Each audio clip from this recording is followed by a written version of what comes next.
प्रेम यसै हुन्छ र? यो कथा मात्र होइन, मेरो जीवनमा मलाई सोधिएको प्रश्न पनि हो। सुनाउनलाई यो कथा होइन, स्मरण गर्नलाई छुन सकिन्न।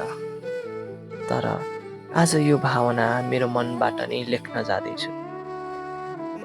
उनले मलाई धेरै पटक सोध्ने गरेकी छिन्, प्रेम यसै हुन्छ र? ममा के छ र त्यस्तो? किन म मन परेको होला? यस्तै यस्तै प्रश्न मेरो अगाडि आउँछ अनि म मौन बस्छु र मनमनै सोध्छु, के भनौँ म? कसरी भनौँ? मेरो मनको भावना उनले बुझ्ने छिन् र? जब मैले उनको तस्बिर पहिलो पटक देखेँ, म उनको मुस्कानमा यसरी मग्न भएर हराएँ, मानौ यो संसारमा उनी जतिको सुन्दर कोही पनि छैनन्। तारिफको कुरा त बेग्लै छ। उनको तारिफ जति गरे पनि इन्द्रको अगाडि स्वर्गको बयान गरे जस्तै हो। मसँग शब्द त धेरै छन्, तर उनको वर्णन गर्न मेरो शब्दको क्षमता छैन। अब कुरा गरौँ म कसरी उनीसँग प्रेममा परे, या भनौँ कसरी उनीप्रति मेरो भावना गाढा भयो। म न त उनलाई चिन्दथे, न त उनीसँग बोलेको नै थिएँ। सायद नियतिले खेलेको खेल हो भनौँ, या त जिन्दगीको कथामा उनको आगमन र उनको साथ लेखिएको थियो धेरै अगाडि नै।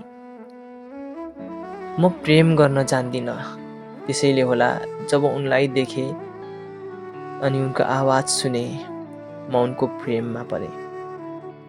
मलाई हरेक दिन उनको आवाज सुन्न मन थियो। मलाई हरेक दिन उनलाई हेरिरहन मन थियो।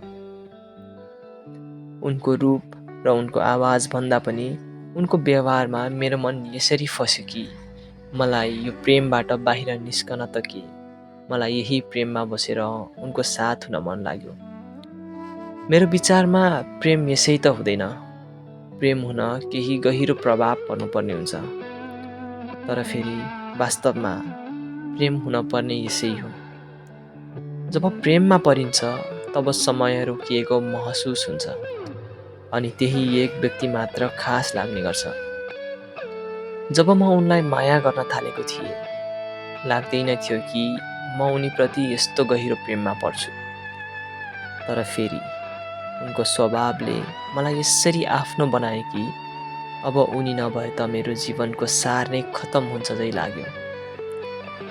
मेरो आँखाको तारा, मेरो कविताको शीर्षक, मेरो गीतको शब्द, मेरो आत्माको सारथी, मेरो जीवनको आधार, मेरो प्रेमको आवाज, मेरो चन्द्रमा, मेरो अङ्गालो, मेरो खुसी, सबै हुन् उनी। मलाई प्रेम यसै भएको त थिएन। उनी खास छिन्। उनी यो ब्रह्माण्डको सबैभन्दा सुन्दर चिज हुन्। सुन्दरता र व्यवहार दुवैमा।